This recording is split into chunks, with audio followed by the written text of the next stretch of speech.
मैंने पिछले क्लास में ब्रिटिश एंट्री के बारे में पढ़ा, डिटेल में पढ़ा और हर कुछ अच्छे से पढ़ा है। ठीक है, किताब भी आप उठा के देख लेना, उससे बाहर कुछ नहीं जाएगा। यहाँ तक कि मैंने कुछ एक्स्ट्रा इन्फॉर्मेशन भी उसमें कवर किया है। आज हम लोग फ्रेंच एंट्री देखेंगे। जो सबसे लास्ट में कंपनी आई थी वो फ्रेंच ही थी।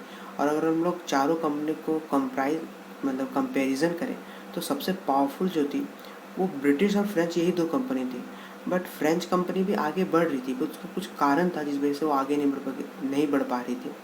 जिसमें से सबसे मेन कारण था कि जो फ्रेंच कंपनी थी वो गवर्नमेंट की कंपनी थी। और आप लोगों को पता है कि गवर्नमेंट का काम कितना स्लो होता है। कुछ भी करना है तो गवर्नमेंट से पहले परमिशन लेना होगा, 10 गो फाइल चिट्ठी लेके बैठ जाएंगे, इधर पास करना उधर पास करना, तब जाके काम होता है। बट जो ब्रिटिश की कंपनी थी वो प्राइवेट कंपनी थी, तो जो मन में आए एकदम फास्ट करते जा रहे थे। ठीक है, यहाँ तक कि वो लोग पार्लियामेंट को भी धोखा दे रहे थे। बीच में देखेंगे हम लोग कितना ज़्यादा घूस वहाँ के कंपनी के ऑफिसर्स लोग कमाने लगे थे। और एक ऐसा टाइम आ गया था कि कंपनी डेप्ट में चल गई थी। तो उसी डेप्ट को चक्कर में उन्होंने जब लोन लिया ब्रिटिश से, पार्लियामेंट से, देन उन्होंने रेगुलेटिंग एक्ट 1773 का इम्पोज कर दिया कि अब हम आप लोगों को रेगुलेट करेंगे। तो हम लोग देखेंगे, डिटेल में देखेंगे, बट अभी हम लोग सिर्फ फ्रेंच के बारे में देखेंगे। तो फ्रेंच जो थी सबसे लास्ट में आई थी।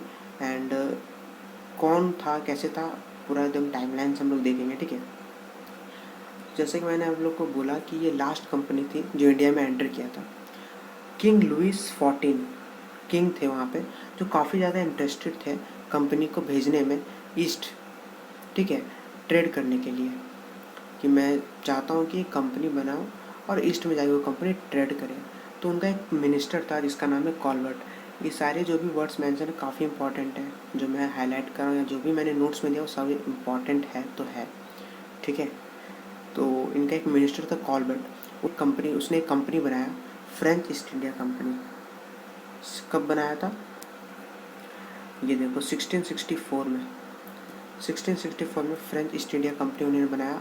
और उन्होंने उस कंपनी को 50 साल का मोनोपोली दिया कि 50 साल के लिए आप लोग काम करो ईस्ट में जा कर के, यानी ट्रेड करो, जो भी काम है।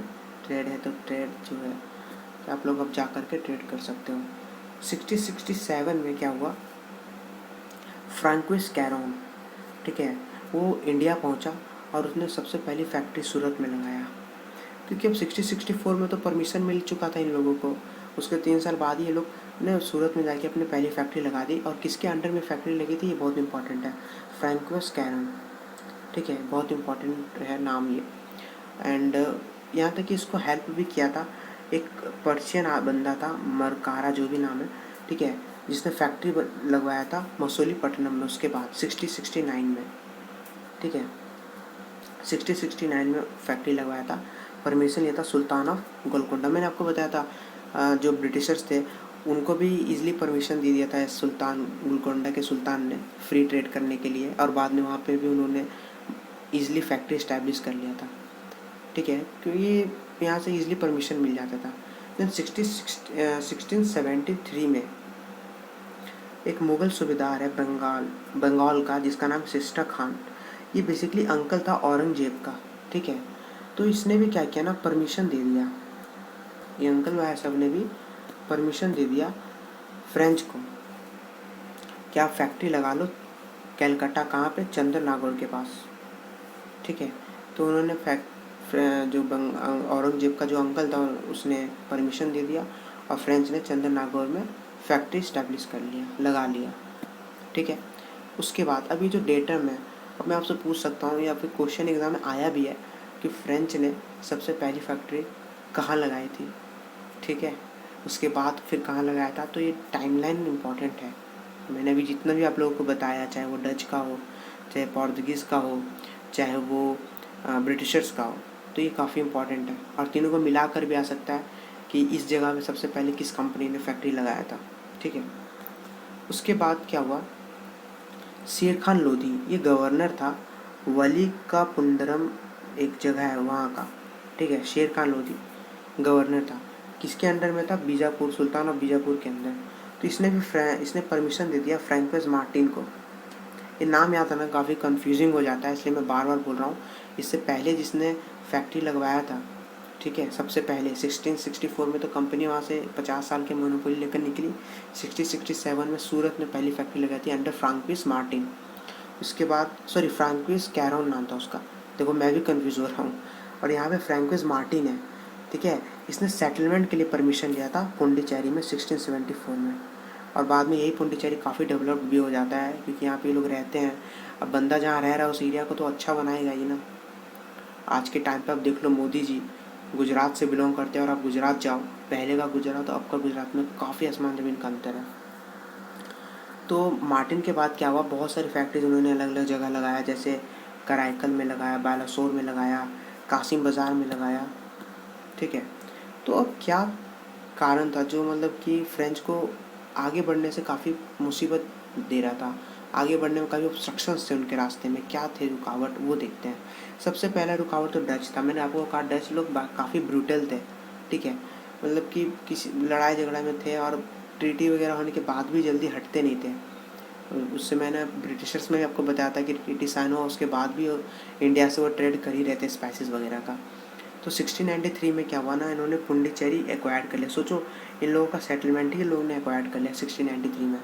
बाद में फिर इन पे भी टॉक हुआ, तो फिर ये ट्रीटी ऑफ रेसविक काफ़ी इंपॉर्टेंट है, इन्होंने साइन किया सितंबर 1697 में, ठीक है।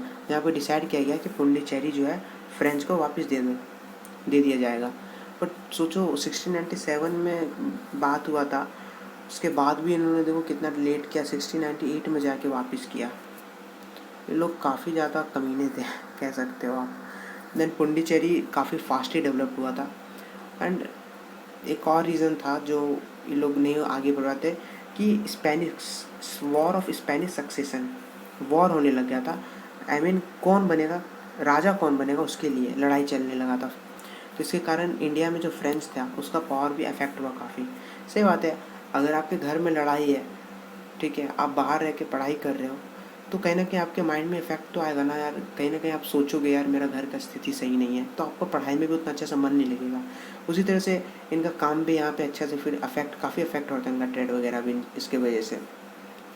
और एक सबसे बड़ा झटका इन लोगों को तब लगा जब इनका सबसे इम्पोर्टेंट गवर्नर जो फ्रांकोस मार्टिन जो था वो मर गया। 31 दिसंबर 1706 में इसका देहांत हो गया था। तो इसके मरने के बाद क्या हुआ ना कि कंपनी को फिर से रीऑर्गेनाइज़ किया गया, सारा सिस्टम, सारा रूल रेगुलेशन फिर से रीऑर्गेनाइज़ किया गया 1720 में। एंड कंपनी का नाम भी चेंज कर दिया गया।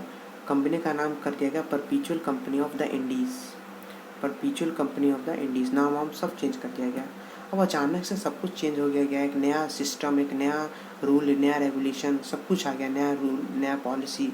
तो अब बहुत कुछ दिक्कत तो होगा ना आगे बढ़ने में, उसके बेसिस पे लोगों को ढलना होगा, उस रूल्स और रेगुलेशंस के बेसिस पे कंपनी को काम करना है, तो काफ़ी दिक्कत हो जाता है। फिर 1720 से 1742 में दो इम्पोर्टेंट गवर्नर्स थे जो काफ़ी एक्टिव रहे और काफ़ी डेवलप भी उन्होंने किया, फ्रेंच को काफ़ी मतलब हेल्प किया पावर इकट्ठा करने में। इंडिया में काफ़ी पावर इन्होंने बढ़ाया। लेनोयर एंड दुमास, ये दो बंदे थे, तो इनका नाम काफ़ी ज़्यादा इंपॉर्टेंट हो जाता है। मैं यहाँ पे स्टार लगा रहा हूँ, बहुत इंपॉर्टेंट है। प्रॉब्लम स्टार्ट हुआ जब 1740 में क्लैश शुरू हो गया ब्रिटिशर्स एंड फ्रेंच के बीच में। कब हुआ?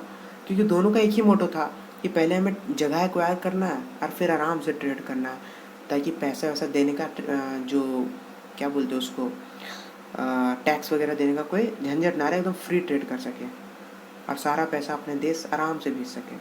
तो दोनों क्या था ना कि जब वॉर ऑफ ऑस्ट्रियन सक्सेशन शुरू हुआ तो ब्रिटिश और फ्रेंच दोनों अपोजिट साइड में थे। अब बाहर में इनके घर में आपस में दोनों भिड़े हुए हैं, तो इनका जो भी बंदा है, जो भी बाहर रह रहा है, तो वो भी आपस में लड़ेगा ही ना। अगर आपका भाई से ही किसी का लड़ाई है और आप यहाँ पे रह रहे हो और उसका भी भाई आप ही के साथ रह रहा है, ठीक है, तो आप दोनों भी आपस में भिड़ोगे। नहीं भी भिड़ोगे तो आप लोग आपस में कुछ समय के लिए पटेगा नहीं, जब तक वहाँ पे सॉर्ट आउट नहीं हो जाता है। तो वही था। तो हम लोग देखेंगे उसके बाद बहुत सारे वॉर्स हैं। सबसे इम्पोर्टेंट जो अभी कर्नाटिक वॉर आएगा, तो काफ़ी मज़ा भी आएगा। मैं उस लेक्चर को काफ़ी इंटरेस्टिंग बनाने की कोशिश करूँगा, ठीक है। तो आप लोग लेक्चर में ज़रूर बने रहना।